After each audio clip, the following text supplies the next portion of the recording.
Greetings and salutations, everybody, and happy Halloween, or technically that was yesterday. I'm just recording this on Halloween. This month just flew by for me. For me it was because of the 2 weeks keeping an eye on, prepping for, getting through, and dealing with the local aftermath of Hurricane Milton. Next thing you knew, I'd lost about 2 weeks there.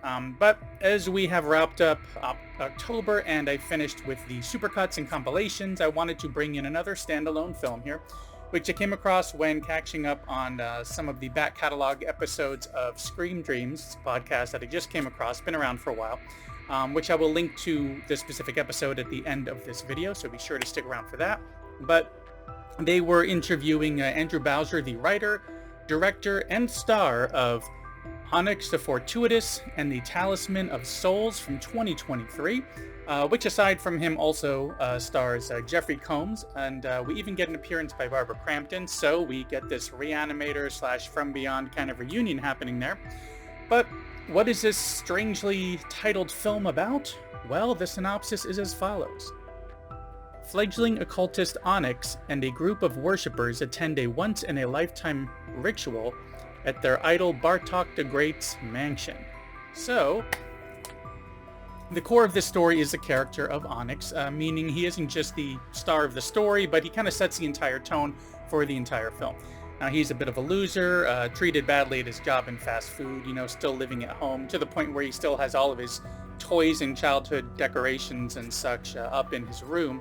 And he even carries around a little lunchbox with him when he's traveling to this mansion. His focus is mainly on the occult and fantasy, and he's not grounded in reality at all. So, entering this contest, of which the prize is, this trip to this mansion to take part in one of his idols, BARTOK the Great's rituals, is right up his alley. We see a bit of his home life here with his mother, played by Barbara Crampton, her partner, who he really clashes with quite a bit, and how his job is. It's messy, they're disrespectful to him, the customers really treat him badly, and so on. And we get the sense that he really just needs to kind of get out of this rut that he's in, and this contest is a huge opportunity for him that he's extremely excited about. And of course, in on this journey are the other contestants of varying backgrounds, but with similar interests, whether dealing with loss, as one does, turning to the occult, or one who is out for power and fame of sorts, or maybe just one who's kind of interested in like a scholarly way of the occult, and so on. Each one of this group are very distinct, and everyone even gets kind of like sorted in a way, like kind of like sorted into these roles of like who they supposedly really are. But we have like this kind of ditzy one who's very intelligent, one who's just kind of like the cool one who's definitely sexy and manipulative, and then we have Onyx, the kind of out of sorts and nervous one of the group. But shortly after their arrival at this mansion, we get this idea that, as expected, this idol of theirs, BARTOK the Great, played by Combs, is up to no good and is kind of simply out to use them for one of these rituals. So we get this unfolding of strange events at this mansion as our characters work their way through this creepy little mystery to discover exactly what's going on. Kind of Scooby-Doo-like in a way. Pretty light stuff, straightforward, and is definitely one of the silliest and dumbest movies I've seen in a while. And I mean that in the nicest way when I say dumb. It is not to be taken very seriously, it's just a lot of fun. But with that said, it wouldn't necessarily be everybody's bag. A major part of the comedy behind this is Onyx in and of himself. The entire way he carries himself, the way that he reacts, his vocabulary, and especially the way that he speaks when he uses that vocabulary. His line delivery is like a strange mix of perhaps carnival barker mixed with a teenage girl stereotype with a slathering of D&D nerd on top, perhaps. And that may be an issue for some. Some may find him kind of tough to deal with and not finish the movie, but stick with it as it's worth kind of getting used to it and just getting into this absurdity. I believe he said during the interview in this podcast something along the lines of how when he's seen negative comments about his film, it often centers on the character kind of being annoying. And that's the whole purpose of this character. And I can get that. And, that somebody may feel like it's a joke that's gone on too long. But personally, I enjoyed it because it always kept everything very light, a lot of high energy, and kept everything on track.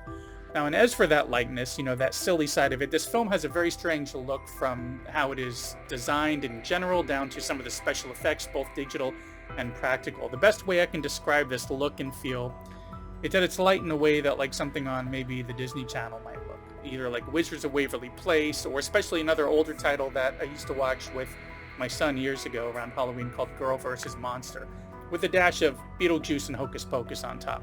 We have the dark, spooky feel, but brought across in a way which is filled with more light-hearted humor on top of that. Haunted Mansion versus Haunting of Hill House. Zoo Tampa's Creatures of the Night versus Busch Gardens Howler's Scream. Or Mickey's Not So Scary Halloween versus Universal's Halloween Horror Nights. This weird kind of mix. So I think that's enough analogies there. Anyways, but like Onyx himself, even that look and feel, that overall vibe may turn off some viewers who wanted something darker on this.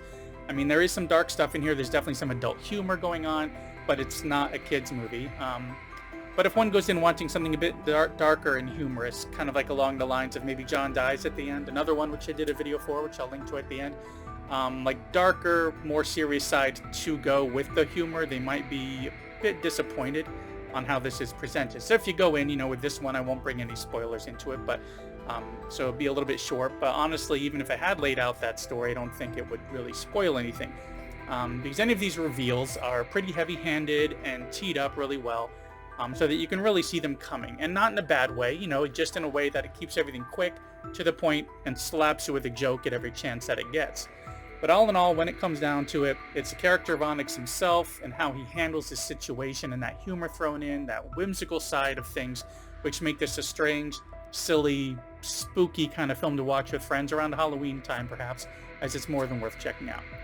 And speaking of checking out, thanks for checking out this latest quick little video here for Onyx the Fortuitous and the Talisman of Souls, which at the time of this video is available on Amazon, Tubi, Hoopla, Vudu, paid rental. It's all over the place at this point. Anyways, that's all I got for this one. Like I said, if you go in just understanding this is going to be very silly up front, I think you'll have a lot of fun with it. Don't really take it too seriously. It's just really a blast. But anyways, thanks for coming by and for sticking around to the end, as it really does help out quite a bit.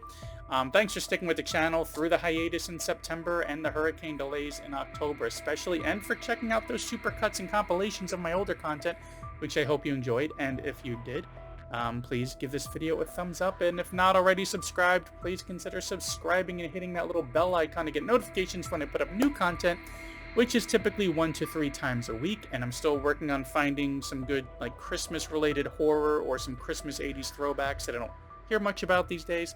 I can make some more videos about that coming soon, and the subscribe and bell will definitely help keep you up to date on those. Anyways, that's all I got. Thanks for coming by, and I will see you in the next one.